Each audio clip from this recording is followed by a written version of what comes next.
মঙলদৈত কৈবত্য মহিলা সভা অসম দৰং জিলা সমিতিৰ উদ্যোগত বিশেষ সম্বৰ্ধনা অনুষ্ঠান। মন্ত্ৰী নীলিমা দেৱী, প্ৰাক্তন বিধায়ক গুৰুজ্যোতি দাসলৈ সম্বৰ্ধনা। আজি মঙলদৈ নিকটৱৰ্তী সৰু আৰেং শিপিনী সমবায় সমিতিৰ সভাগৃহত এখনি সভা অনুষ্ঠিত হয়। প্ৰায় ৩০০ শতাধিক লোকৰ উপস্থিতিত অনুষ্ঠিত হোৱা সভাখনত সভাপতিত্ব কৰে জিলা সভানেত্ৰী সোণেশ্বৰী দাসে। জিলা সম্পাদিকা লাৱণ্য দাসে আগবঢ়োৱা অনুষ্ঠানত কেবিনেট মন্ত্ৰী নীলিমা দেৱীয়ে কৈবত্য সমাজৰ গুৰুত্ব ঐতিহাসিক পটভূমিৰ ওপৰত আলোকপাত কৰে।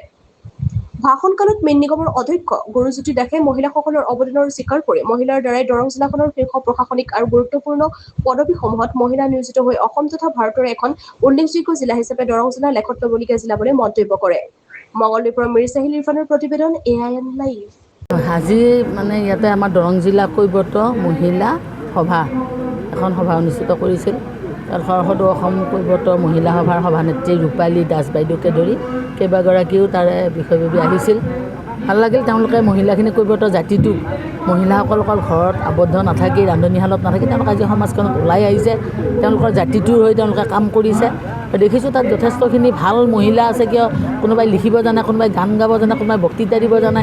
এতিয়াতো গোটেইখিনি যিগৰাকী সভানেত্ৰী আহিছিল তেওঁ ধুনীয়া তেওঁলোকৰ জাতিটোক লৈ যিখিনি কাম কি কৰিব লাগিব ধুনীয়াকৈ কথাখিনি কৈছে, ভাল লাগিল। আৰু এনেকৈ কৈবত্য বুলি নহয়, সমাজৰ কাৰণে যাতে সকলো কাম কৰি যায়। তো আৰু মই একদম লাষ্ট নেপালী খুঁটিলৈকে গৈছোঁ।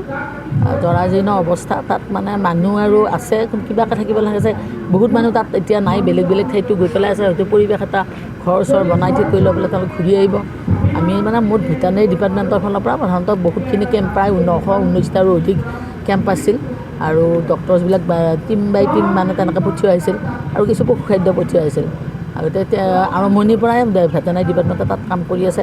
কিন্তু এইবাৰ ময়ো গৈ পেলাই অকণমান ক'ত কি হৈ আছে ক্ষতিপূৰণটো এটা ছাৰ্ভে কৰিবৰ কাৰণে নিৰ্দেশ দিলোঁ, যাতে ক্ষতিপূৰণটো চৰকাৰে যাতে দিব পাৰে শুদ্ধ হিচাপে ছাৰ্ভেটো কৰাৰ কাৰণেও কৰি থৈ আহিছোঁ। আৰু যথেষ্ট আগত প্ৰথম অৱস্থাতকৈ ষ্টেবলতা আহিছে, হ'লেও এই শূন্যৰ পৰা তেওঁলোকে আকৌ কাম আৰম্ভ কৰিব লাগিব।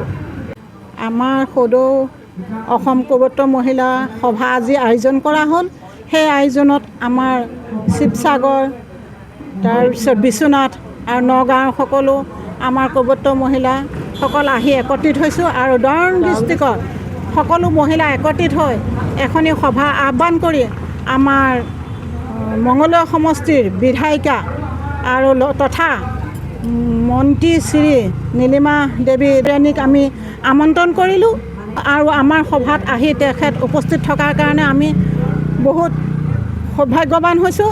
গতিকে তেখেতক আমি সকলো আমাৰ কৈবত্য মহিলা বিষয়ে বিতংভাৱে জনালোঁ। আৰু তেখেতে গোটেইখিনি আমাক কথা দিছে যাতে আমি আমাৰ মহিলাখিনি আগুৱাই নিম আৰু তেওঁলোকৰ লগত সদায় লগত থাকিম বুলি তেখেতে আমাক কথা দিছে। আমাৰ ইয়াতে মহিলা 300 মহিলা আছিলে, কিন্তু গৰমৰ কাৰণে অলপ কম হৈছে। কমেও 300ৰ কাছাকাছি 280 মান হ'ব। নীলিমা বাইদেউক সম্বৰ্ধনা, তাৰপিছত আমাৰ প্ৰাক্তন বিধায়ক গুৰুজ্যোতি দাস দেৱক আমি সম্বৰ্ধনা জনালোঁ। আমি শেৱালী দেৱীক মাতা গৈছিলে, তেখেত কিবা বিশেষ অসুবিধাৰ কাৰণে উপস্থিত থাকিব নোৱাৰিলে। আৰু তেখেতলৈও আমাৰ ধন্যবাদ থাকিলে বাৰু। তেখেতৰ লগতে আমি সদৌ অসম মহিলা কৈবত্য সভাৰ সভানেত্ৰী বাইদেউকো আমি সম্বৰ্ধনা এটি জনাইছোঁ। যিকোনো খবৰ আৰু বিজ্ঞাপনৰ বাবে যোগাযোগ কৰক 7896121996।